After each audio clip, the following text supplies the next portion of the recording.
Where are you here? Oh, there I am. Hey. Where are you? There. Got me? Oh boy.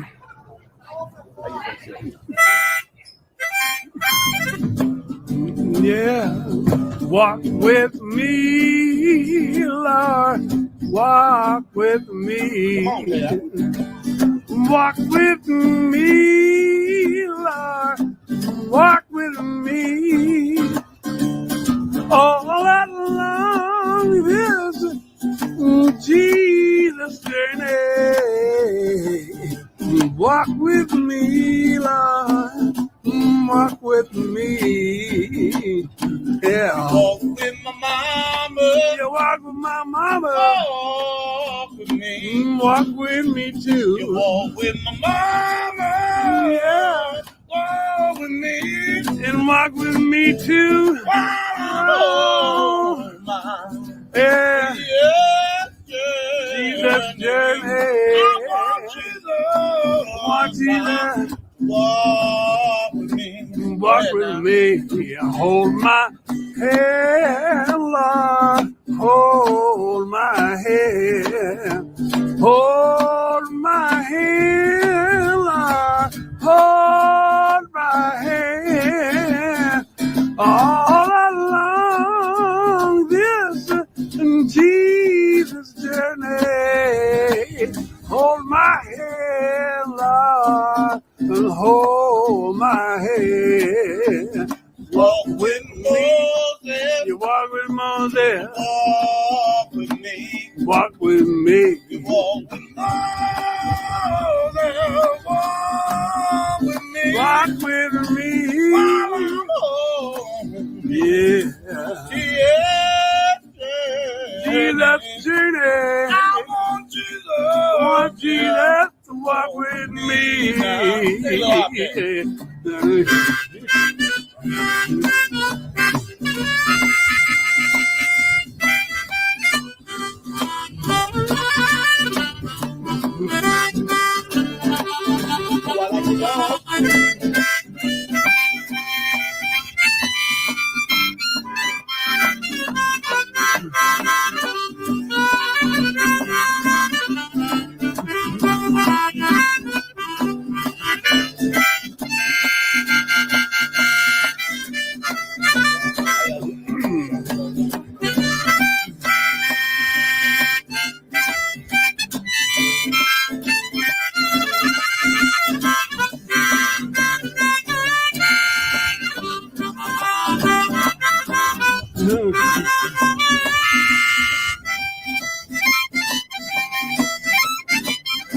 Say, walk with me, Lord. How y'all doing? Walk with me.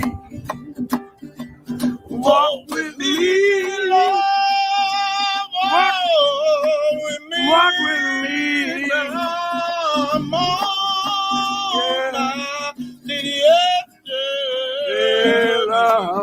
I want Jesus. I want Jesus Walk with me. to walk with me. Walk with David, a little shepherd boy.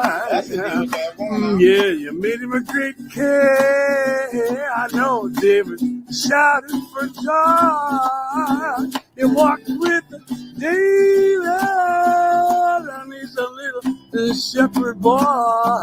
You made him a great king. And David shouted for joy. That's right. Oh, yeah. So walk with me, Lord. Walk with me. Walk with me, Lord. Walk with me. All along.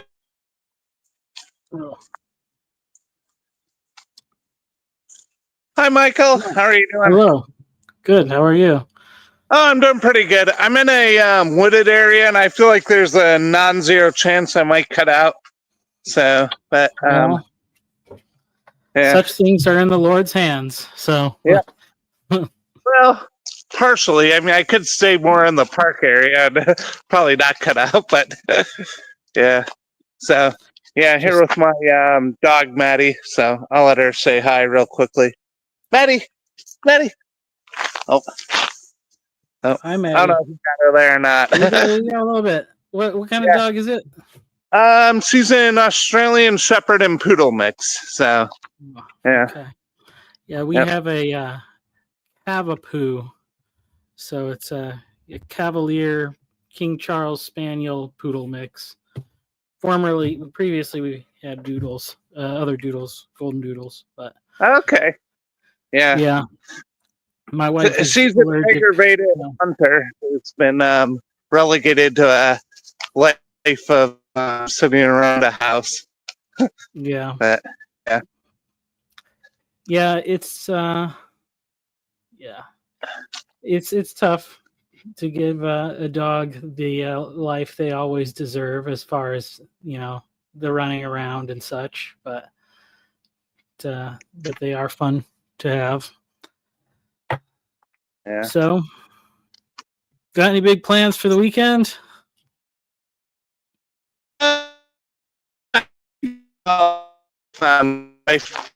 anniversary was today, but we didn't go.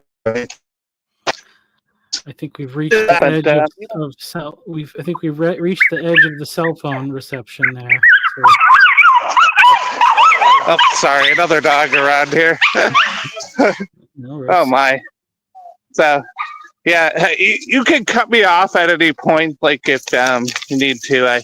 I just saw that there were only 2 other people on the live stream, so I figured I had an obligation to jump in.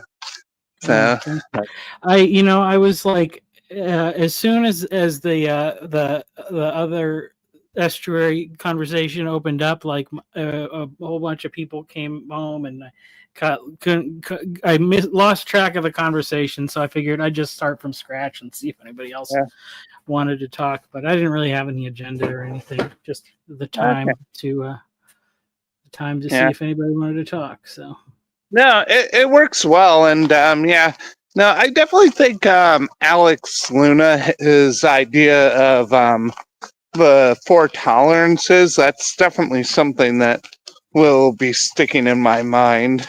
Yeah, that was definitely pretty interesting, and so because I was thinking about that. I know it was frustration, reflection. What was that? Feedback, and there was another one. I don't know. So yeah, PVK had put it in the comments, but I'm not in a spot to look at it right now.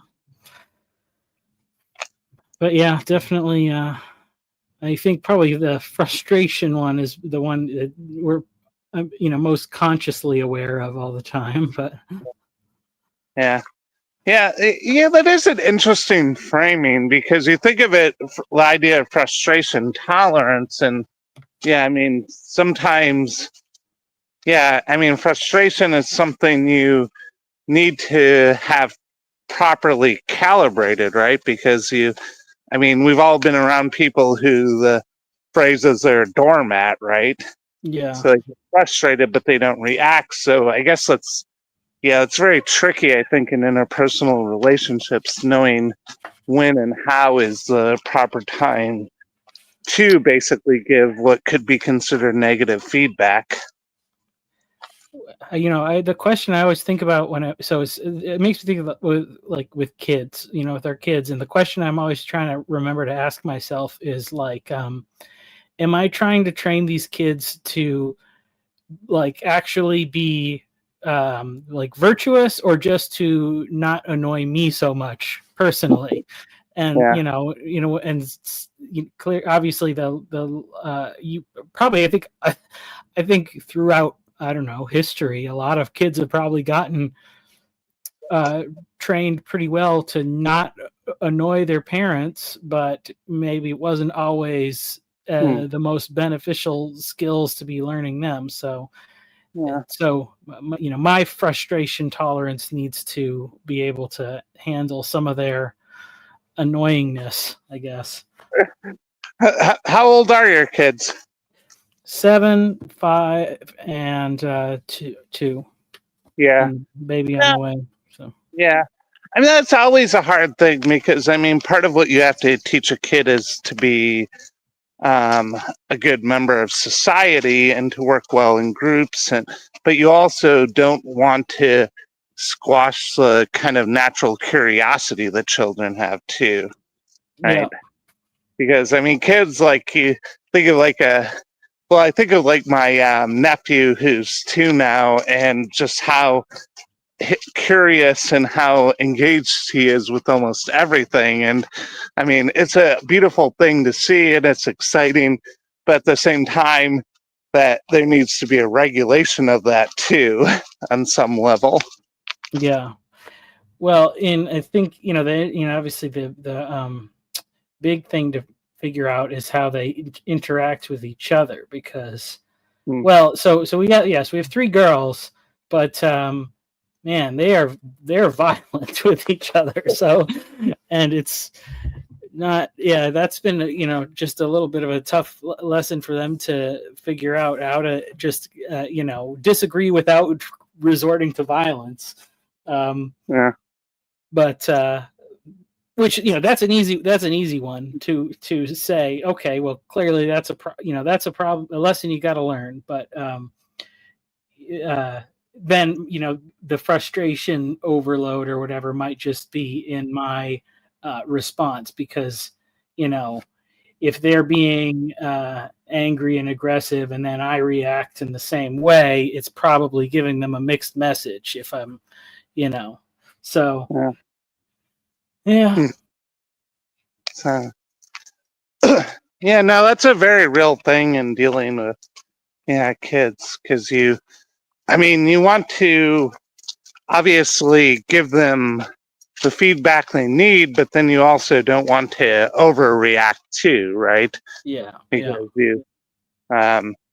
everyone's been around parents who they're like a hair trigger, and like every little thing the kid does, it sends them off, and you don't want to, do that, but you also need to guide them too. Yeah. And they definitely react different too, like one is much more defiant in the face of correction. So another one will take it more to heart more quickly, where I have to be extra careful, I think, and so it's just all figuring that stuff out. I mean, I don't know, it's just kind of crazy just how like humanity, with all our mess ups, kind of stumble forward towards some sort of kinder, gentler reality, like over the millennia. But it's a slow process, a little bit. Yeah. No, it's funny. I mean, you say that there's 3 girls in your household, and I think of my family, and I have Cut out. 13 months younger than I am. I can't hear you. Yeah, no, not there, but you think that always have more than my wife. She has these sisters, and I don't know if this is really as last time.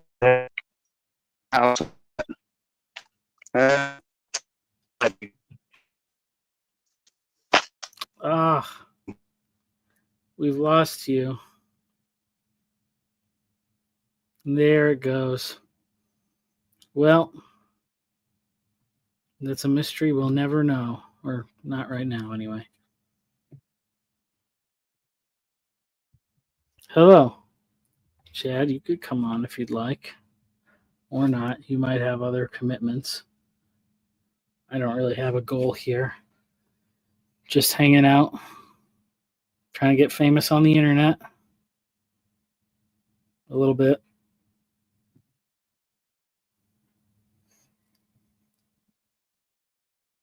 Give me 3 minutes. You got it, boss. I will still be here in 3 minutes. Whew.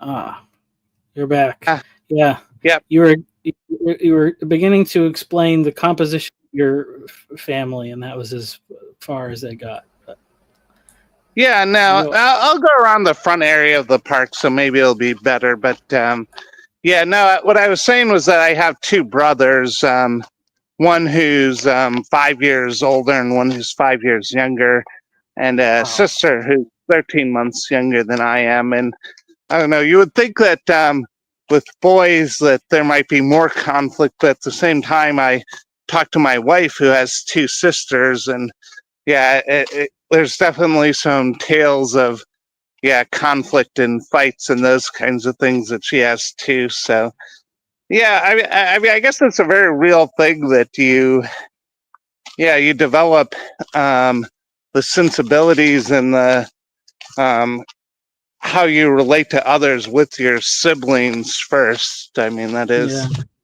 Yeah. something. Yeah. 5 years is a big gap because, I mean, it's even a 5-year-old knows it's not fair to pick on a baby. So Yep. yeah, Yeah. my brother's like 2.5 years older than me, and yeah, we were, I mean, like best friends, but then also like worst enemies. So I think that is kind of the normal way. Yeah. Yeah, no, I'm definitely closer to both my brothers now that I was growing up when I was like a teenager. Because, well, I mean, like when you're 13, I mean, the difference between being 13 versus 13 versus 18, it's a pretty big gap. But at the same time, I mean, he's 30, well, I'm 30 this next year. And the gap isn't anywhere as much as it was at that time. That's different. Uh, Cutting in a little bit in and out, but I think you're getting it there. yeah. Yeah. Well, maybe I'll um people see. Yeah. No. All right. Well, Yoav, are you here? Feel free to speak, or maybe you're busy. Well, just wanted you to feel virtually not alone. Yep. Nothing to add about the subject of quarreling siblings. I have been very lucky in that respect. Yep. Well, that's they put that Cain and Abel story right at the beginning of the Bible, so you can figure out like what not to do with your brothers. Yeah. Chad, Cannot hear remain you. silent. If you're Howdy. playing, then I Hello. want to hear. How are you? I'm good. Am I think there's a lag happening on my end. Oh, okay. You sound all right. All right, Hello, Jer. What's up?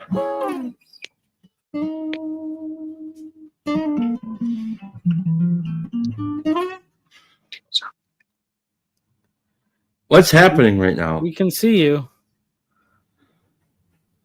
Or we could. Now you're not moving. Who, me? No, Jer. Oh, okay. He's frozen. Yeah. Well, what are we talking about here? Not anything, nothing. I just was, as I said when I began, I got like 15 minutes behind at the end when everybody jumped on the stream, and then I'm like, well, I can't catch up, and I don't know what's going on, so I'll just wait until it's over, and then I'll start fresh. So that's what this is. So it's a time to talk about anything and everything. It's just the Post-Estuary live stream. Nice.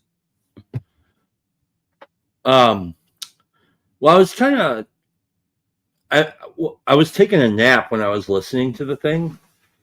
I originally meant to just listen to it, but then I was so comfortable. I had to I got off work early and I was like, just laying there and listening to the thing, and I fell asleep. And what woke me up was somebody was mentioning this idea of if we as a culture can't get along, how to, whose responsibility? I think what I was hearing. Whose responsibility is it to keep it together? And so I was getting kind of into it a little bit with somebody in the comments about the stupid question about what is a woman? Like the idea that and it didn't have to do with the content of what is a woman, but the idea of I think that question might have been the question that that prompted the tragedy that we saw last week. And if that's true, and we can't even discuss that that basic, what I think to be is a basic fact, which is obviously a basic fact, then how I don't know, what are you to do with that? What are you supposed to do with that? Is it actually on a spectrum, this idea of a woman thing, or no? Or is this a stupid, annoying question I'm bringing up? My mantra is the issue is never the issue. The issue is always the revolution. Nobody really argues about what is a woman. It's just silly to think that it is a matter of argument. It is an argument as a vehicle for the revolution. And if not that issue, there will be some other issue. It's just a revolution. And the only thing to discuss is whether you are with the revolution or with the counter-revolution. That's a good point. There's another dude in the I think in the back. It says there's 5 people in the studio here. So we can't let you in yet. We have to wait for Michael. But yeah, no, I think that's right. That idea of because it's obviously not that's where it's obviously not that question. One of the things is.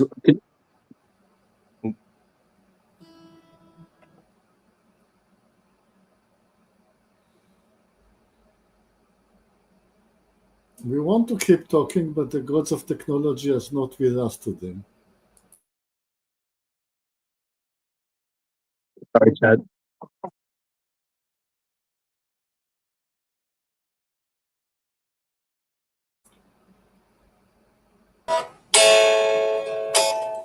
Oh. Why is my internet so sad? Oh, Hey, guys. what's up? Is my audio coming through? Mm-hmm. Yeah. Okay. So the office asks what is a man, and it's too small a word to have the question is undefined.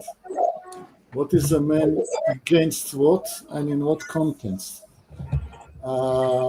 In Yiddish, I would ask what is a mensch, and when I ask what is a mensch, the answer is a man worthy of the title being a man.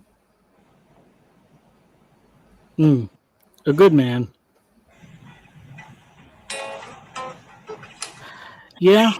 I think that what you were saying, Chad, about, I think that is kind of a question that really hits the limit of where you can go. I kind of was thinking about the basic problem is just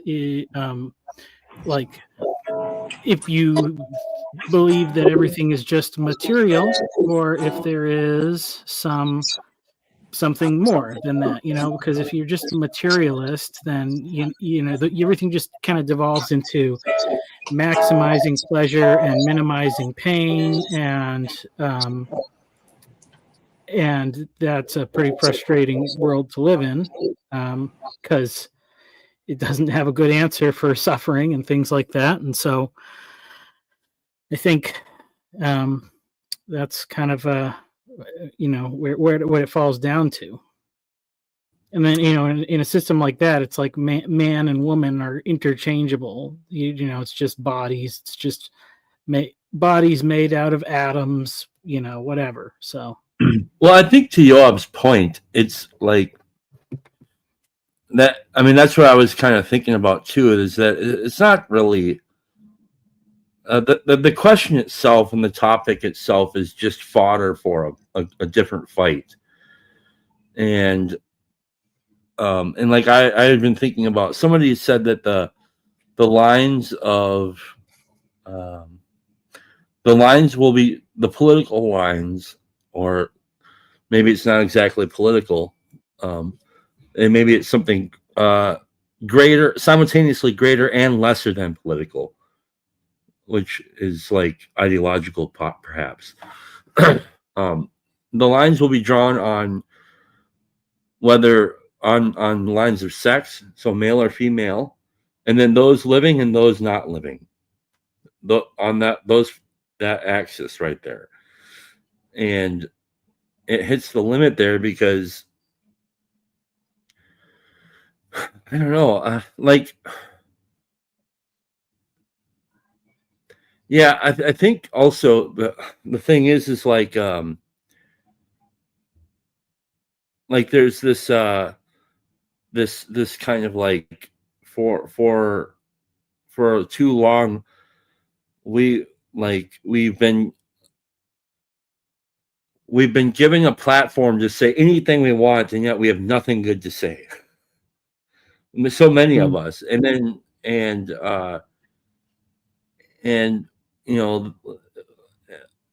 like when I was growing up, I would hear things like, we don't talk about religion or politics, and that kind of ideology or whatever gets stacks and stacks and stacks, and then I think it breaks down at the level of authority, and then yeah. So I don't know. I'm just yammering now, but yeah.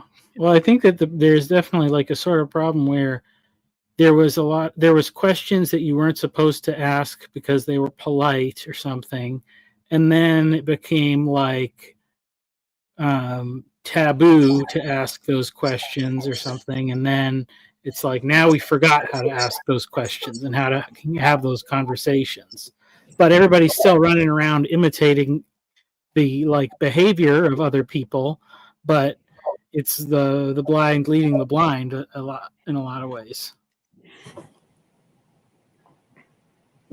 Except like to me, it almost feels like to me, it almost feels like people who have had a low-level beef for a long time, and they never quite talk about it because it's like it's never really worth it in the moment to get into everything.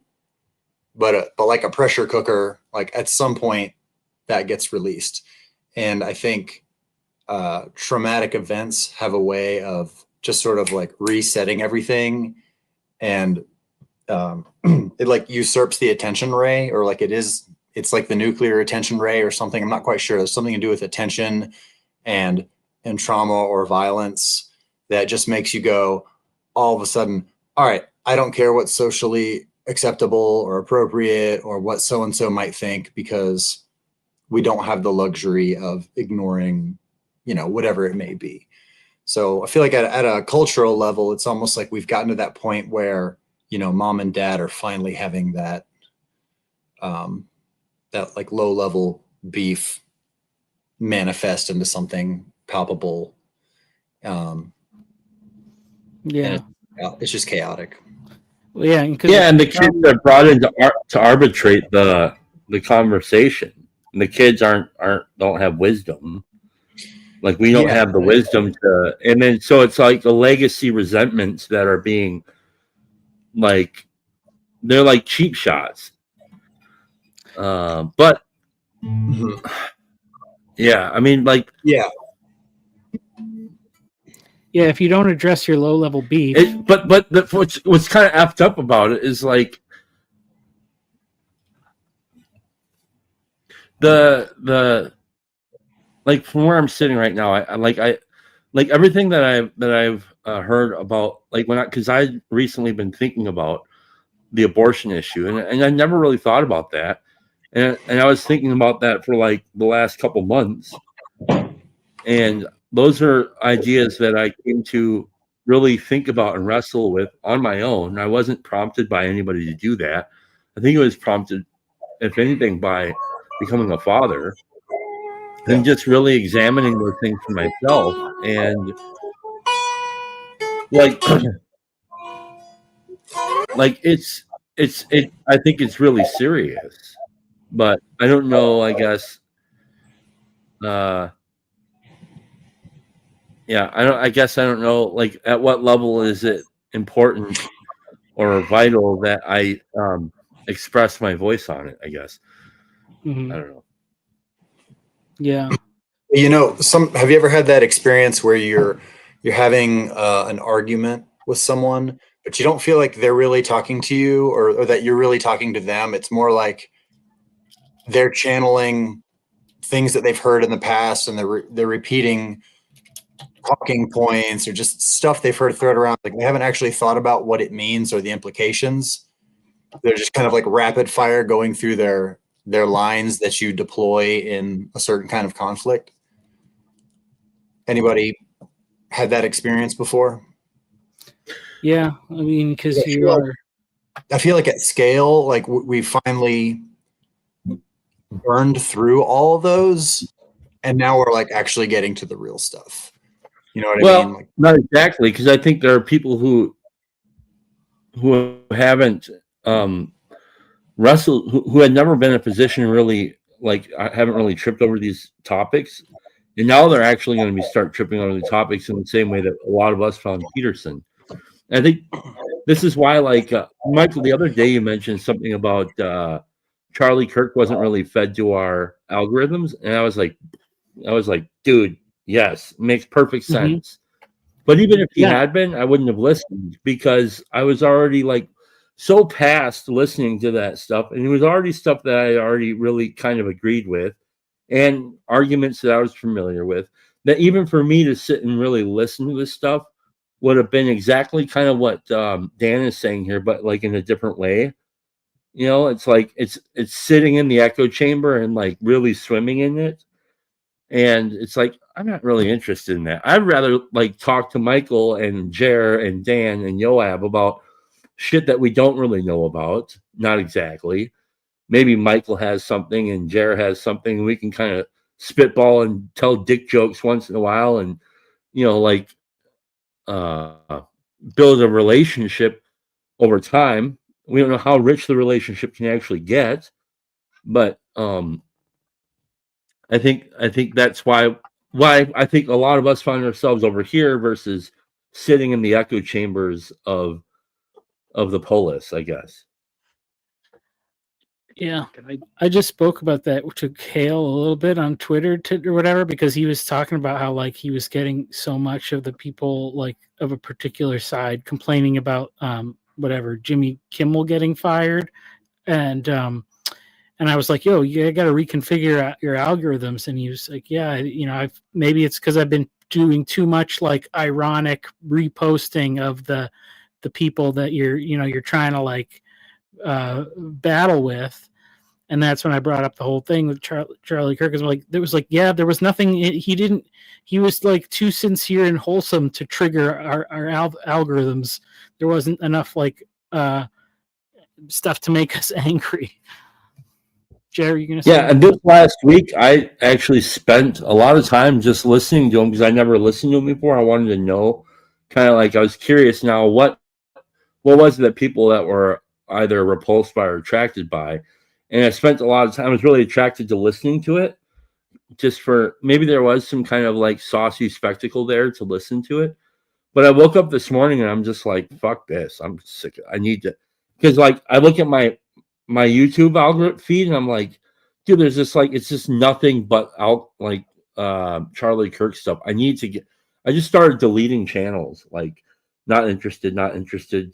Don't recommend this channel. Don't. It was just like I started to feel like I was getting eaten by the algorithm, which is I don't want that. You know, I thought Jeremy had something to say, but he's not present now. So, you know, it's funny because I keep seeing clips. Like, I haven't been like trying to watch a lot, but like, you know, several things where people have been like posting things where they're like, this was really memorable to me, or like, you know, a lot of these good things. And it's such a weird feeling because like I've gotten to speak to so many people that I have the screen relationship with. And you know, it's like, oh, you know, I get to speak to PVK pretty regular, and I've met him in person, and then it's like, so, and it's not, and it's like, it's not without, as unlikely as it is, it's like, you know, it's not completely outside of the realm of possibility that I could talk to Jordan Peterson someday or something, like, you know, if I really wanted to like pay for the meet and greet or something like that. Hopefully, you know, when he gets better. But then it's like, I hear this guy and I'm like, oh man, I really like this guy. Like, this is a guy I would love to be friends with. And then I'm like, oh, I can't be friends with him. And it's like, it's even more impossible than, you know, it was, however big, like the numbers, you know, separated us. And that's just like the part that's been kind of like sad for me to like, so I'm like, yeah. And so I'm like, I can't watch too much of this because it just affects me in a weird way every time I like start being like, I could be friends with this guy, but then I'm like, no, I can't. A word of advice to Chad. If you are looking for new points of view and interesting conversation, this is your chance. Because you have in the audience, you have Yon God, whose point of view is extremely original in believing there's never a change in the world, that there was never a creation. And you have the Office of Secular Quranism, who believes that the right form of government is a secular state based on the rule of the Quran. And they're both extremely intelligent and able to carry a conversation and explain their point of view. Never mind myself. So I don't know if you can and how you can entice those people to come on the stage and have the conversation, but don't let the opportunity go by. Well, I thank you. Part of it is I'm not looking to have my mind change, but if it happens, I'm open for it. So, but I'm also not looking to just like only be engaging in things I agree with either. So I'm not actively seeking out how to be changed, because I think I went through a lot of that already.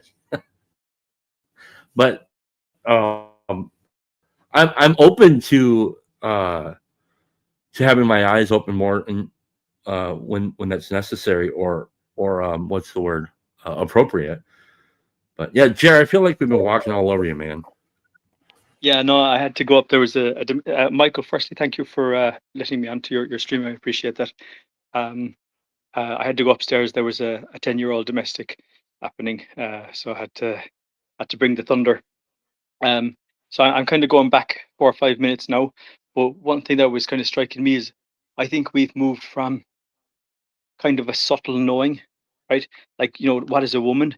What is a woman is a kind of a thing where you can take blunt knowing of you know, kind of have X, X, Y, and all these various, you know, variations and oddities, and these 1 in 10,000 kind of things that happen, but we've lost this kind of subtle body knowing, this collective knowing of what a thing was, where we would all just be able to reside in that knowing and just, you know, kind of agree on it, you know. And now we have this kind of scientific, hyper specific, individualized, must know how to slot it into every category at every time, right? And if we have one deviation, then it says computer says no. We're in a kind of a binary way of thinking, you know. I kind of think that's a lot to do with maybe reading. You know, maybe we're on the tail end. As one of my hobby horses is trying to think about the tail end of 500 years or 700 years of reading, you know, and how that fucks people up and kind of makes them go down one way, you know. But I have a ukulele. I feel I should grab my ukulele and I'm learning to play, so I can't bang out any tunes, you know. But it's like there's so many people with instruments. I feel like there's a jam gonna happen. The question, it's interesting that you brought that up. I feel like the question or questions like it, they're not meant to actually get at any kind of understanding, I think, or to like find any sort of wisdom or anything like that. It's like it's just a blunt weapon to like get to kind of draw a line in the sand. I think that's what that question is. It's not really a question, I don't think. Yeah. Are you referring to the "what is a woman" question from the chat? It's just like a way of picking a fight in a bar, right? It's like why Yeah. why do you look the way you look, right? It's not gonna lead to anything bar trouble, right? I mean, from where I was standing at first, it seemed kind of antagonistic, and then I'm like, yeah, but this is a chat, and you can't read body language, and like you can't tell what's sincere, or it's always hard to infer people's motives, but it's just even harder through chat. But I think more generally, it kind of got me thinking. What I was trying to explain when I spoke earlier is that of people just kind of reciting scripts. And I feel like there's a certain script to ask a question like that that's supposed to be kind of like, oh, wow, you just blew my mind. Like, that's so deep. I never thought of it that way. Right. But it's actually super counterproductive. And I'm not trying to impute motives on whoever it was that said that or whatever. That's not the point that I'm trying to get at. So I don't know if that's helpful at all, but I mean, Dan, I also I don't know the chat and I don't know the question, so I'm only talking in general. But what used to fascinate me about looking at opinion polls, right? There would be like opinion polls. Should Ireland vote, you know, to kind of give more powers to the European Union? And it'd be like 70% would say yes and 30% would say no. And then there'd be like an next poll. It's like, should Ireland agree to shoot all the dogs? And then it'd be like 30% would say no. And it's like, should we all agree to do this? But there was always a pool of people, like 10 to 15, 20% of people who were very, very engaged. And there was a massive cohort of people who would always just kind of go, yeah, thumbs up, right? And I'm going back now a small bit to something that jumped into my mind with the Charlie Kirk thing, right? You see, I keep on pulling it backwards, I'm afraid, guys, sorry. But I think like 5 years ago, Charlie Kirk was where everybody was 5 years before that. Or many people, not everybody, many people. And I think looking at Charlie Kirk, only, and I used to look at an awful lot of Charlie Kirk at all. I think I've saw him once or twice, God rest him.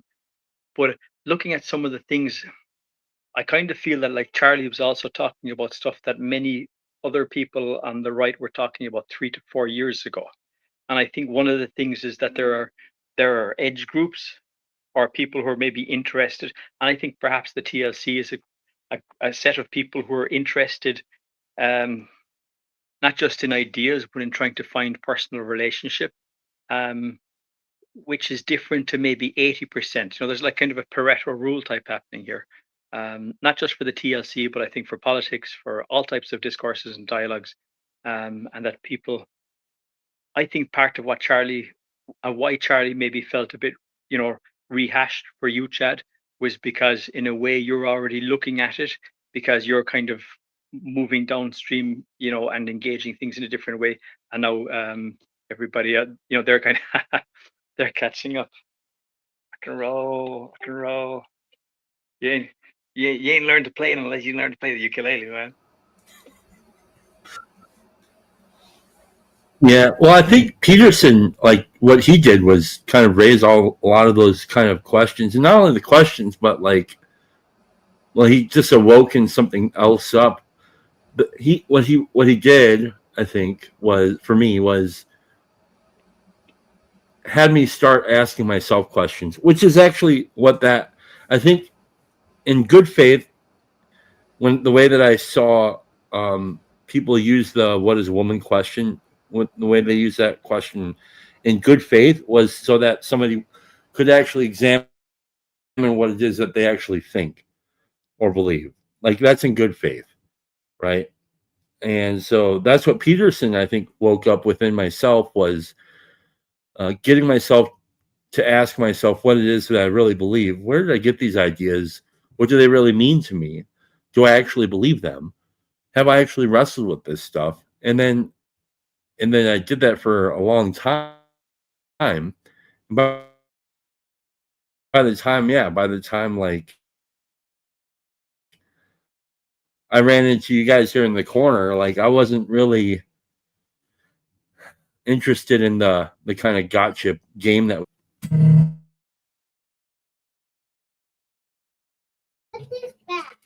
Yeah. I think that, it is interesting, thinking from my own experience. I came from a more sheltered.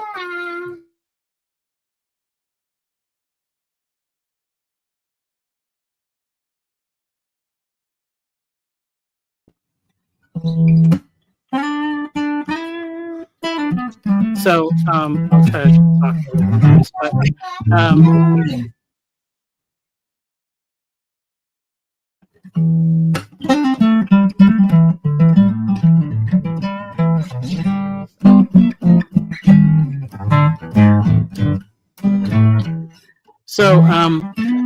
the being in this space, like it was weird because I was like the person that was in the really conservative space, and I didn't know, like, why shouldn't I ask these questions? But I knew I wasn't supposed to or whatever, or wouldn't do it out loud, so I just didn't. And then coming into like this area where the the good faith conversation, and like the relationships is the primary thing. For me, it's been a good learning experience. Okay. It's been a good learning experience to like see the value in other viewpoints, even if like they're wrong or whatever, like, and so like, it's like for a lot of this progressive stuff, like it's like it's like 90% of people were like, obviously that's wrong, like right away. And then whatever, the 10% were like, we're not convinced. And so they're going to push the limits. Well, then when they hit a limit, then it's like, okay, well, now we know where the limits are. And that's like really useful for everybody.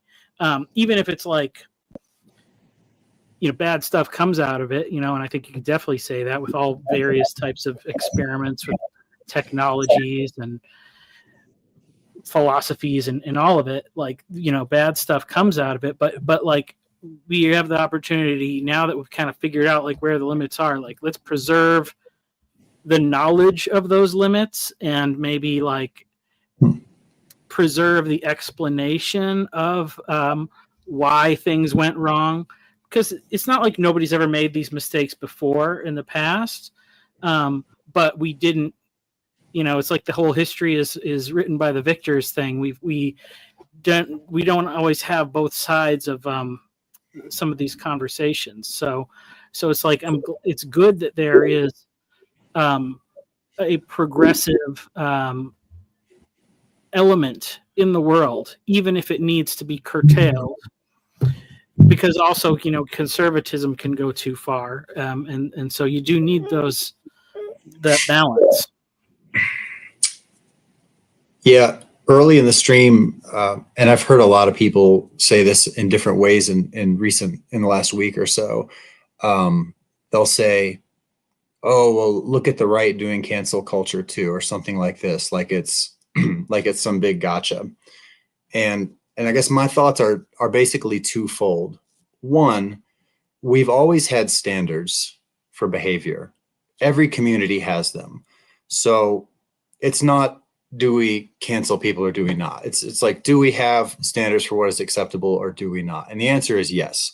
All groups have them. It's just kind of a matter of what they are and what is agreed upon and to what extent. Okay, so that's one thing. But the other thing is game theory and the gaming of systems, and the fact that we have this residual Christian sensibility built into our culture. But what I see the left do really well is they really understand how to use and wield power, right? And so if the right, or I don't want to say right and left, I realize that's super low resolution and these terms are kind of like outmoded. I don't have a better term, okay? But for now, let's just kind of say liberal, conservative, or whatever. Even though what is there left to concern, really, to conserve? But where was I going? Okay, so a system that is based on love isn't gameable in a sense, or won't be gamed.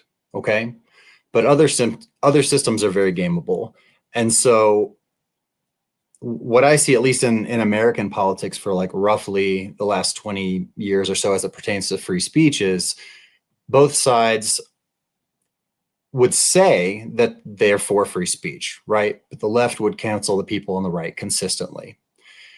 And then I think the final domino fell with Charlie Kirk, because it was proof positive that the guy who wants to solve problems by talking and still had faith in that got gunned down by the people that are convinced that, like, you know, words are violence and bought into all this nonsense. And it's kind of like a category error where it's like, oh, but certain words, you know, we can kill you or whatever. So we have like this loophole. And so I think finally, like, the mask was off, the game is up, and people, you know, on the right are like, look, if they cancel us, but we never cancel them, it just becomes a playing field that's not level, and we are getting smoked. Like, for a long time, we are absolutely getting smoked. So, you know, this both sides of, well, y'all canceled too. I mean, fine. Like, it's not even my team. I'm not, like, I don't care. I'm not like some big Trump guy or whatever.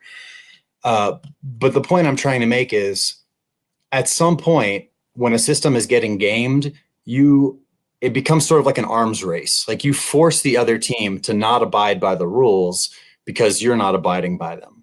You force them into that position. So you can't then blame them for, like, oh, you're cheating too. It's like, no, you know, you've been cheating, and now that you're finally killing people, like, okay, we're going to have to come to a different understanding of how this game is played.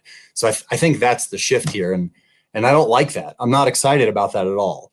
But I don't think it's really fair to kind of point it as like well, both sides do this. So that's my mini rant. Very quick. Oh, sorry, Mark, you haven't spoken. You go ahead. Sorry, I'll be quiet. Well, I think it'd be valuable to ask who is actually doing the canceling. Sorry. Is this thing working? Oh no, good. I just popped in here and I'm catching up. So I'll jump in while you have something to jump in with. But hey, guys. Hey there, good to see it. The thing I noticed about this is, notice who's actually doing the canceling. It's the networks that are actually doing canceling. So it's not the actual, and it never was like the left or people on the left, like the audience members on the left, or it's not the audience members on the right either that are doing the canceling. It's the blue churches doing the canceling. They're the ones with the money. They're the ones who are actually canceling folks. So I was thinking about the Jimmy Kimmel situation is just like a sacrifice that they're making so that they can set a precedent. I don't know. It's kind of, anyways. Sorry, I just had a phone call, and I'm gonna listen. Yeah. Mark, that cigarette looks great. Can I speak? Yes, please. Mark's turn. Sorry, Everybody. man. So, Dana, what I understand you're saying is, damn it, have I lost the thread?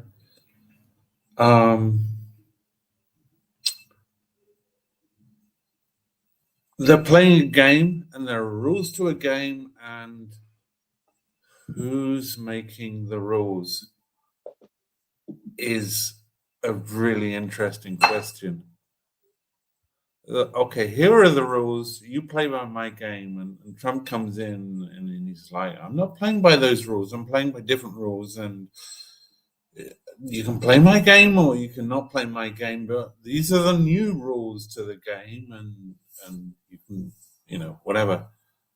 So I don't think I'm disagreeing with you. I'm just questioning. I don't know what you guys think about this. Yeah, well, there's always a thing of I always thought because you'd say like the idea is to play by rules and to have like a good public discourse, and then even things like to say something like the older term of like politically correct speech. It's like, okay, well, yes, it's good to have a language that is it's kind of like speaking professionally or whatever. We're going to use this terms for the sake of understanding, but and then you could say like, well, then we just have two sides and they have different values or whatever.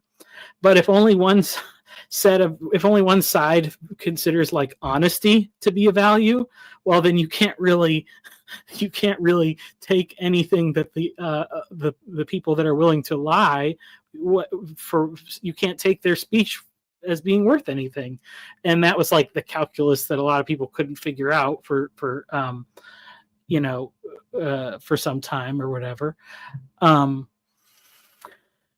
But yeah, it's and it's interesting. Like I think I've seen a lot of people who are really more upset for the people that were committed to the rules on like both sides are maybe the most upset, or it's like the only people that were ever playing by the rules were the conservative people who were naive. I don't know. So they're kind of taking it hardest with the whole thing, and it's because the only thing I think Charlie Kirk ever did is he broke the boomer value of not being nice. Like he just even though he really was mostly nice, sometimes he wasn't totally nice, and so that's like his greatest sin. Oh, I had a quick conversation with a friend this week, and she was like, "How you doing?" And we kind of exchanged messages about our feelings, the situation, and everything. And one thing she said was really tough for her was, like seeing some of the kind of lefty people celebrating and all this stuff. And she basically said effectively, like, "Man, we're like so much farther gone than I realized." I wasn't surprised. Yeah. Like the language, kind of going back to this Peugeot idea that like, for the secular left, like Hitler is Satan. He is the surrogate, So, I mean, who could argue with fighting against Satan, right? Like that's kind of the one thing that we all agree on is we're supposed to do that. And so that's been going on for years now. And there's a lot of true believers, like they really do believe that, like, guys like Charlie are like, that's as bad as it gets. They're an existential threat. So in their minds, they're behaving rationally. And so even in the aftermath of that, I've continued to hear the media using these same pejorative terms like fascist and authoritarian, like just laying on the same stuff, like nothing even happened. They're showing zero contrition. And I think this very much backs up Jordan Hall's notion that like, this is a war. It's been going on for a while. It's an information war. It's a spiritual war, and it's gone kinetic. Yeah. To some degree. I mean, I'm mostly encouraged because I feel like it seems like the great like center mass of like people are seeing what happens with a relative degree of clarity, and it's really exposing a lot of the weird fringe elements. Like I saw a few people that like, and then there's some people that I know, like I follow, that are like extreme right or whatever. Some of the people that are trying to be like Christian nationalists, and they were like jumping on this thing of like, discourse doesn't work, we need to embrace violence now. And it's like, they're just such a small and pathetic voice crying out in comparison to just the, that it's like they like, just even in the first, day or so afterwards, they burned so much of the credibility that they still had by, doing the kind of like, oh, I'm just asking questions. And, and it's tough, it's tough to say, like, because like no one can have any idea of like the whole of the internet. We all have our own like personal feeds, but it's like, I think it was a moment when reasonable people and like common sense is actually winning out against a big variety of crazier positions. And that's a very helpful, like, clarifying thing to see. At the risk of putting my foot Makes in me it, kind of because think I'm of fashion. Oop. Jared was trying to speak. Sorry, I think there's a lag. I'll speak quickly to minimize the lag. At the risk of putting my foot in it, right, because I'm not local to it, right, as you might have been able to tell. But I suppose I can see with a different lens, right, and I can look at, I see it in a different way, right, because of that. You mentioned, Dan, about kind of like almost, NPC characters, who just repeat certain slogans as part of their dialogue. And I think that's true as well, not just of the people who were on the left, the so-called left, but people who were on the right, or what might also be called the so-called right. There's a good guy from Australia called Gray Connolly, and he's a Christian Catholic guy, and he's fairly clued in, right? And his big thing about is like, what are you conserving, really?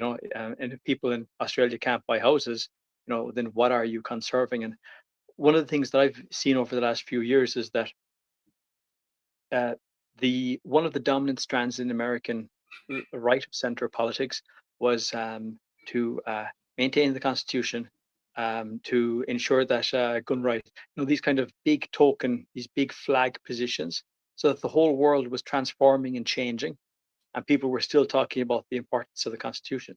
Well, the Constitution it is an important document, right? But when everything is changing around you, could it be that you were intellectualizing in a castle, while like almost like Hitler in the bunker, right? Kind of sent Steiner into fight the Russians. Well, Steiner's army is gone, right? It's not happening. And there's an element of that reality, I think, is catching up with maybe part of it. It seems to me that part of American discourse has been, in the last 10 years on the right, has been those people who were more into thinking about things on paper and sitting in coffee rooms talking, or drinking brandy, talking about the importance of the Constitution, the importance of the Second Amendment, etc., etc., importance of free speech. We're totally blind to what was happening in the background, ignoring the fact that nobody can, it's very difficult to buy a house in America as it is in the rest of the Western world, and they didn't know what they were conserving. And I think that kind of vibe is happening. I kind of sense that vibe happening, and that more and more people are kind of figuring out what's important and why. From once you know what's important socially, then you can go back to figure out why the Constitution could work, as opposed to thinking the Constitution will work while everything's falling to pieces. I mean, maybe that doesn't land because of the distance. Maybe I don't have it nailed right, but that's just my contribution. No, well, the thing that I take a little hope is, and so one of the things Paul was talking about in his video that he put out this morning was like bringing up the image of Japan in World War II, and that they went like super nationalist and all this stuff, and it's like, well, what if America does that? But I think there's a difference, because they were like, like they were going back to the emperor is descended from the gods, and like I think we're, if we go back and say like reset, what is the reset? Maybe we say it's the Constitution. Maybe we say it's something like Plymouth Rock, which would be like the more explicitly Christian kind of nationalism that could emerge. So long as we don't go back to like the Aztec gods or something, I think we'll be okay. So, I mean, it is good to have those things in there in your history. Do we know what we'd be going back to Michael? Because when I came to Holland first in the early 2000s, it was very popular for politicians to be saying, well, there is no such thing as Dutch people. And me coming from Ireland, trying to learn the language, looking around myself, kind of going, this is nothing like Ireland, and it's only 800 miles away, right? It's like, if these aren't Dutch people, what in God's name are they? And yet this discourse was so prevalent in Holland. And so where they are now, if they went back 20 years, they still wouldn't even be close to where they are to have a single sustainable national identity. If they went back 50 years, then they'd be, the hyper liberal Dutch introducing gay marriage and having, streets full of prostitutes, regulated prostitution in their cities, and having free marijuana, right? So what does going back mean? People would now call that like, my God, that's a terrible shift back to the past, right? It's like, what, to the past of what past? So I think even if America went back to like 1970s, the sense of national unity that was probably prevalent in 1970s might terrify many people today, and they would be like, my God, this was unbridled Christian nationalism and hyper nationalistic identity, whereas in reality it might have just been the country you grew up in, right? So what I mean? What's the hyper nationalist Japan versus regular Japan, right? That's I guess the idea. Well, I mean, one big problem is bringing up like the people that would be terrified. So this is a huge problem in that our country has these two stories of people that have been told. So like I said, like my cousin, I have a cousin who's very left, and the, all of the picture of the world and this country that she's gotten is like totally different from what I've gotten. And her immediate instinct was, I'm terrified for what the backlash of this Charlie Kirk thing is going to be, because she's been fed this stream of lies that these are the enemy, you should be afraid of them. And so far, like that, compared to the response of something like a George Floyd, there has been no riots that I'm aware of. There has been, peaceful behavior. I mean, this is some of the thing of like, at a certain point, you just have to like step outside your door and stand face to face with your neighbor and not be killed by them, because that's what they were never going to do that in the first place, and like the trust, and it's true on both sides. I think like our levels of trust are just so low, and that's got to be, so the first step is to kind of step out in faith.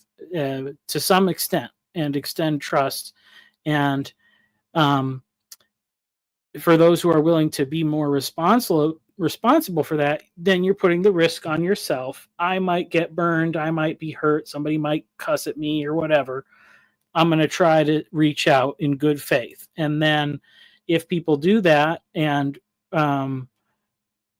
that's and that's like the basic stuff of go to church and have an estuary and these little basic steps, it will have the effect of kind of repairing those relationships, because I mean there's a big problem with when people have just completely different views of the same country that they're living in, like not even just opinions, but like actual perceptions of like what is going on are totally different.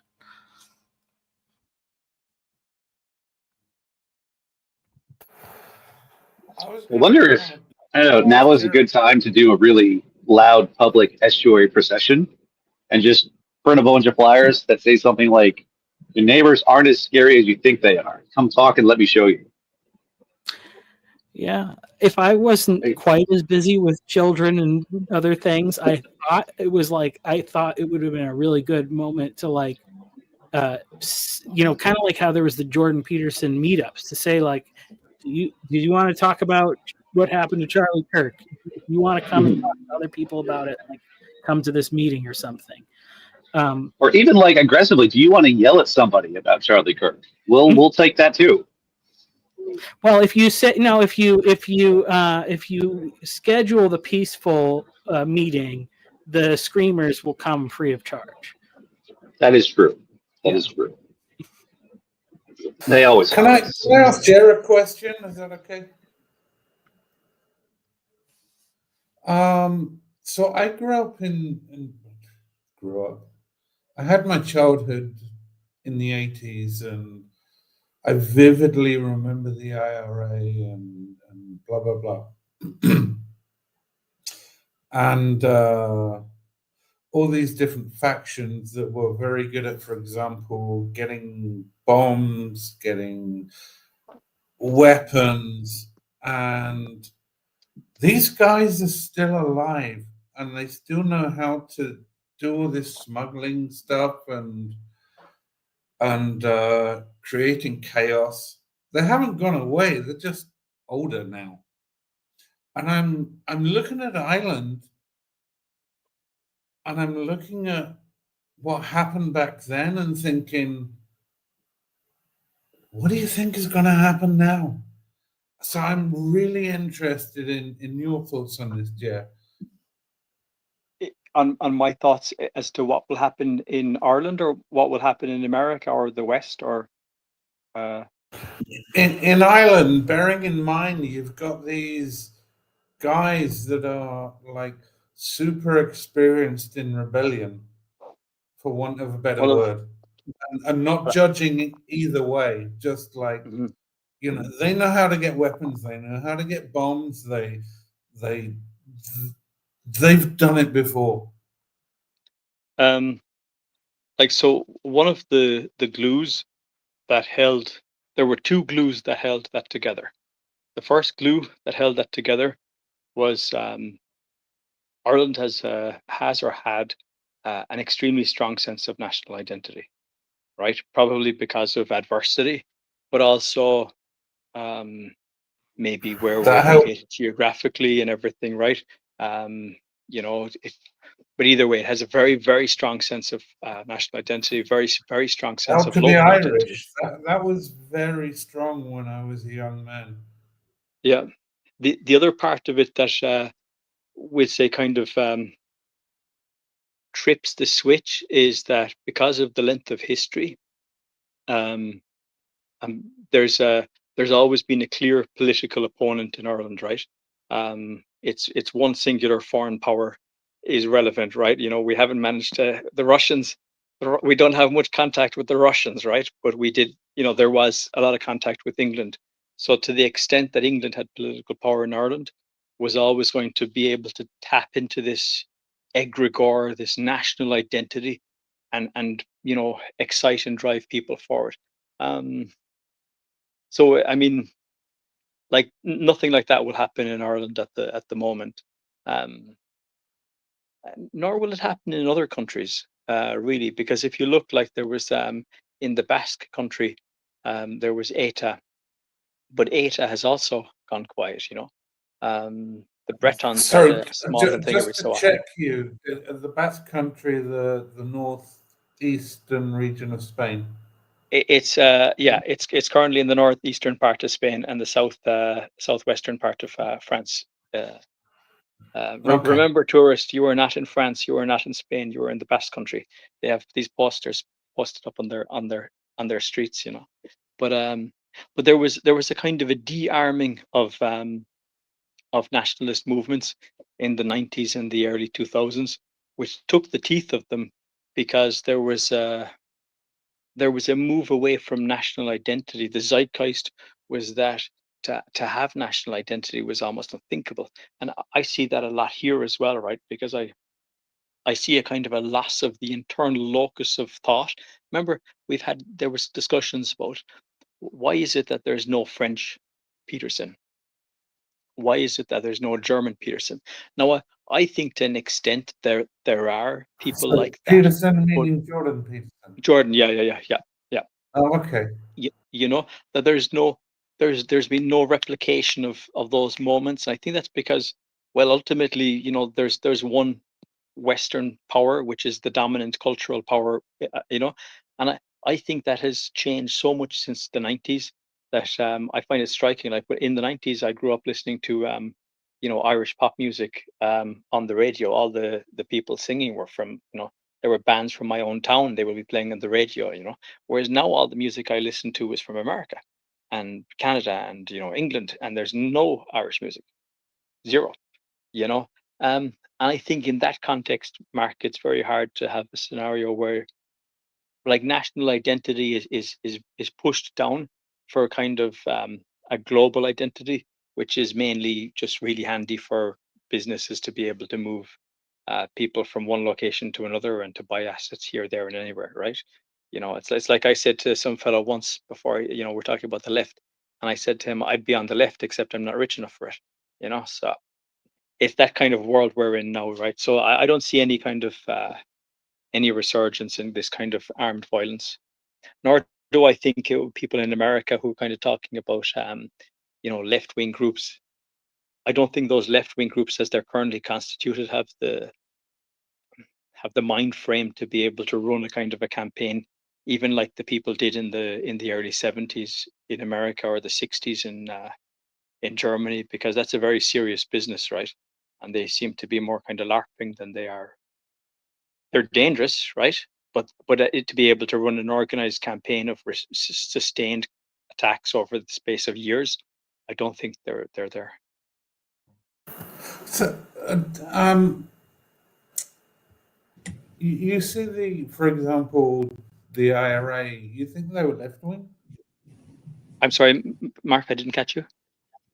For example, the IRA, the modern IRA, not the old.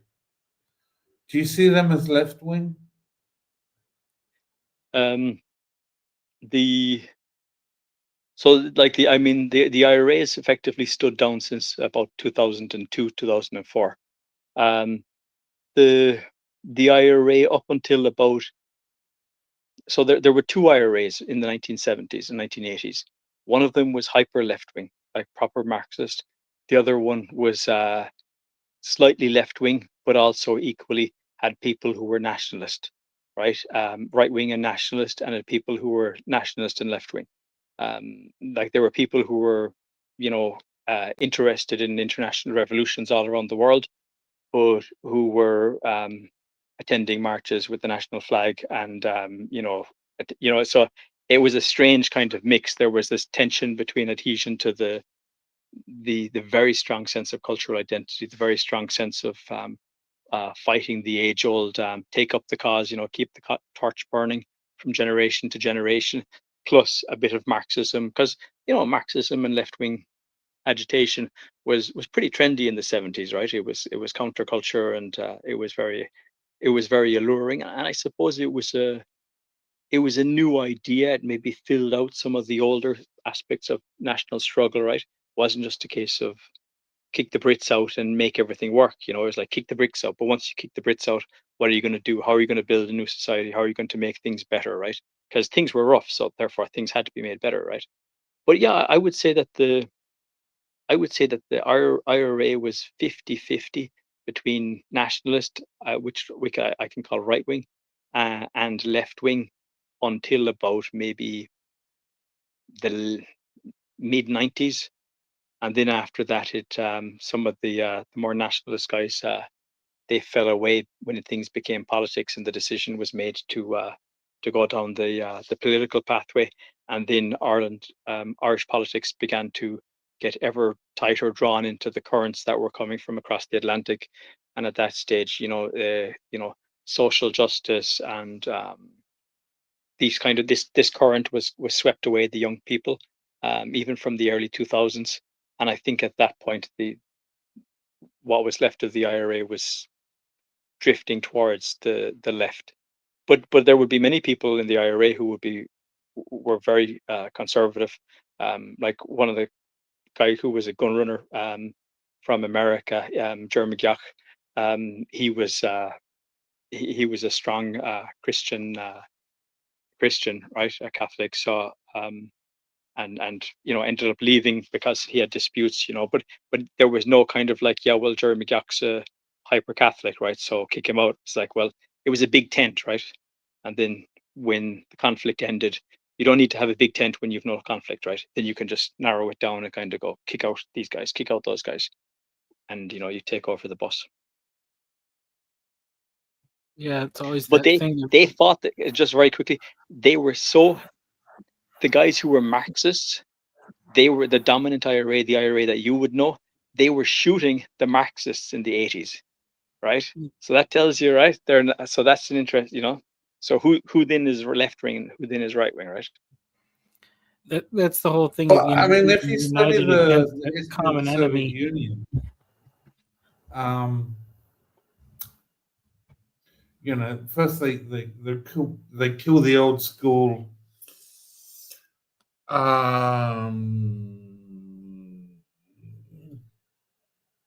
What do you call it? Kings and queens and blah blah blah, all that stuff. And then Stalin consolidates power and he kills all the other revolutionaries in like 1936 to 1938. And then he dies and they kill all the Stalinists. And it just repeats. And in the Soviet Union spirit, it's actually a 20-year cycle. But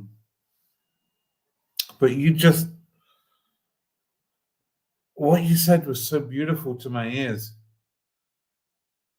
And I don't think Americans can understand this because I had my childhood in the 80s and I was going to school and we were taught to fear the IRA. As school children, they were going to bomb our schools. They were going to kill me personally. And I don't think that's actually true. I don't think they were targeting school children, but we were taught that. And so to listen to you with such an unbiased, just practical reality is really heartwarming for me.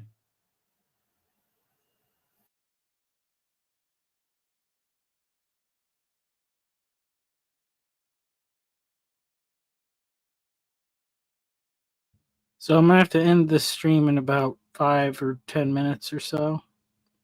But yeah, interesting stuff. So one thing I had thought about earlier and I wanted to bring back. So William had asked this question.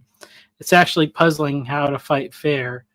And I had the thought, is it fighting fair when you're willing to lay down your life for the person that's trying to kill you?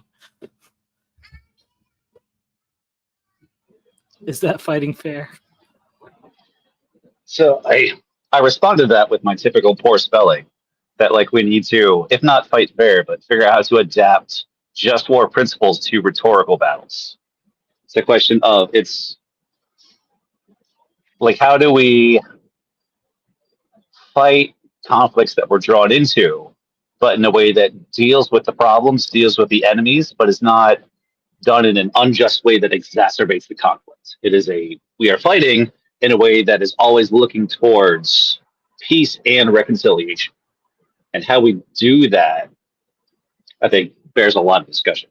Don't have time to talk about it in like 5 minutes, but another stream sometime. Well, I do think, and this kind of was just thinking about what I was talking about at the beginning with like kids and stuff, and like the loving, like responsible way to help people, like Vervaeke talks about how agape is what brings us into like the fullness of human being. And so like a parent of kids or whatever, it's like those kids are violent. I can't remember. It's like the most aggressive person in the world is like a 2 or 3 year old kid or whatever. but they're weak, so their blows don't hurt much. But even still, like as that kid grows stronger, the way you like train them out of that, they're still doing the violence, and then it's like where is that violence directed?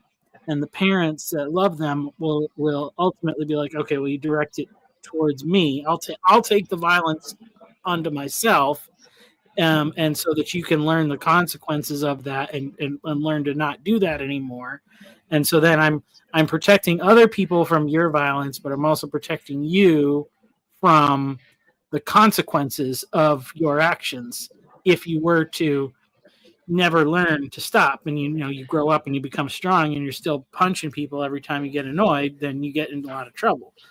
So I mean, I think that, and that's, that is kind of just the whole thing of like responsibility, is that it's picking up your cross, taking, and it is like taking suffering on ourselves, but probably also like it means not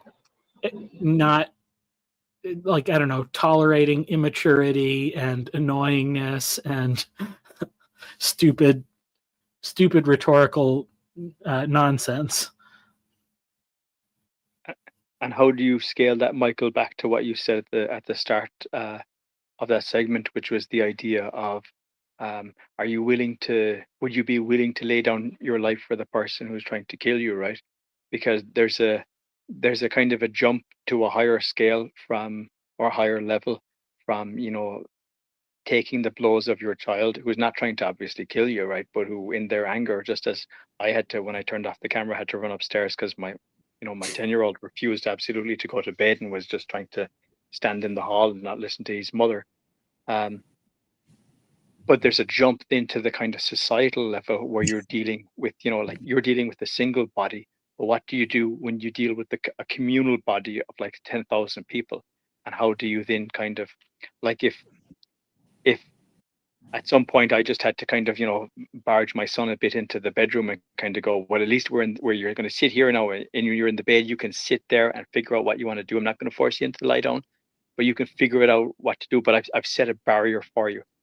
And that, like that leveling up is something I think it's a very big question at the moment.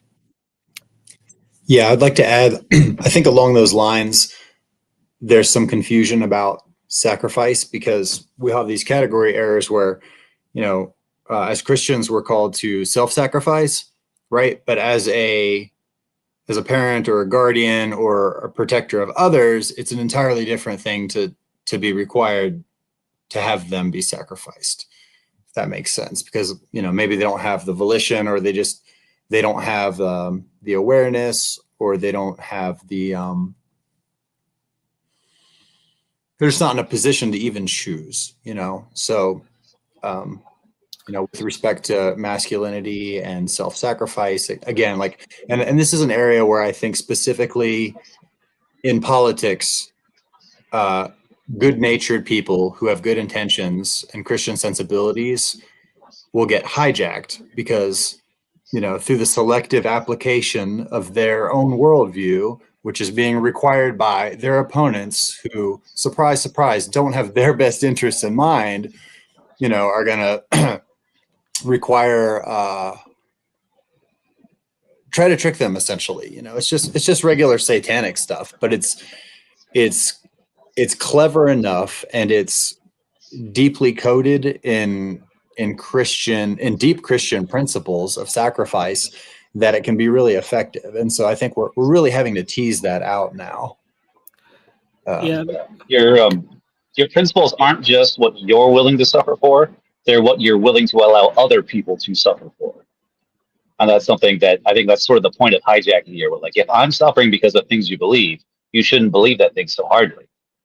And it's like, no, we're social beings, and part of how we understand what our principles are is these are things that are worth curtailing other people's rights for in certain instances, because these are important too.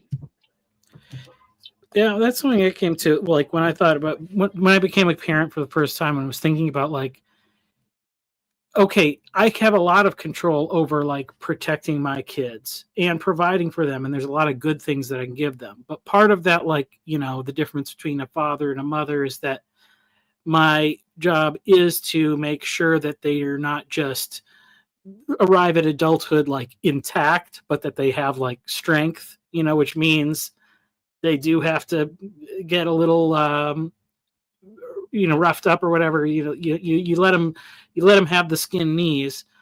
But part of what I thought of is like, oh, if I only care about providing that for my own kids, then I'm just going to teach them that like caring about your family is good, but I won't teach them how to love other people. So part of of loving them is showing them like, okay, you're not the center of attention all the time. Like, so, a lot of this was me and my wife being involved with church and being like, okay, we're going to have some of these teenagers come over and, we're going to spend time with them. And, you guys, the kids get the majority of the time, but we share some of what we have with other people and show them that example so that they will like, see, oh, it's about reaching out to other people. And you try to do, we try to do that in a way where it's safe. It's a little bit of a stretch. It's a little bit of a push, showing them that thing, because some people go extreme. That's that. I know a little of this, like the PK, like the pastor's kid, like burnout, where everything is about the others and not about the family. So it's finding that balance. But yeah, we got to wrap it up in a minute. So anybody else? People have this myth that children listen to their parents. And it's like, really? Did you listen to your parents? It's absolute freaking nonsense. But they copy your being. They copy who you are. They don't listen to you, but they copy you in a physical, emotional way. Something, I don't know how to put it into words. And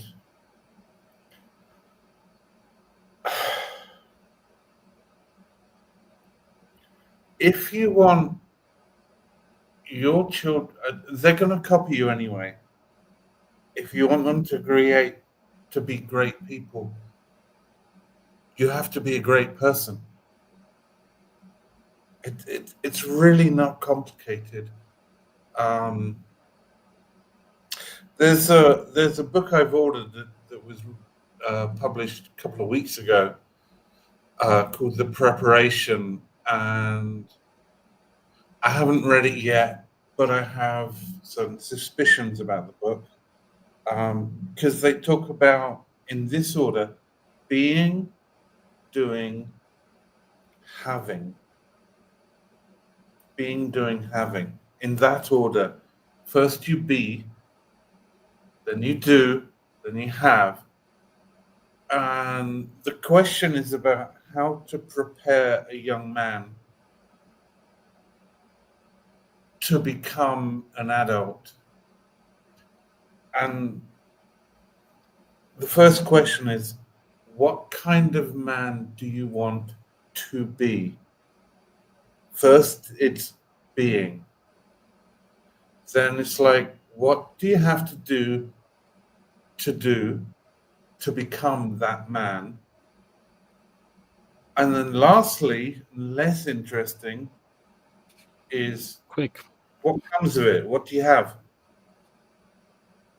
And because I'm in Georgia, it's like I ordered it a week ago and it's going to turn up on 10th of October, and I'm like, ugh. But I know the author of the book and blah blah blah, and so it's really about being, which in Orthodox terms is theosis. All right, we got it. I gotta go. So, all right. Okay, I'll leave there. All right. 10 seconds. Anybody else got anything? Yes, Mark asked a question that was very interesting to me. Why don't the trouble in Ireland reappear? The answer I didn't get, but it's something like, well, the people are different now. How come people are different now? Why don't they learn from the parents?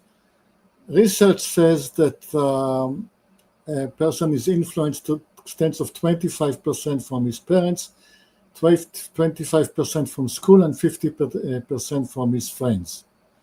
So a generation is 50% self-generated. I found my point of view that I find it not only that the troubles This do is not. longer than 10 seconds. I gotta go, guys. I'm sorry.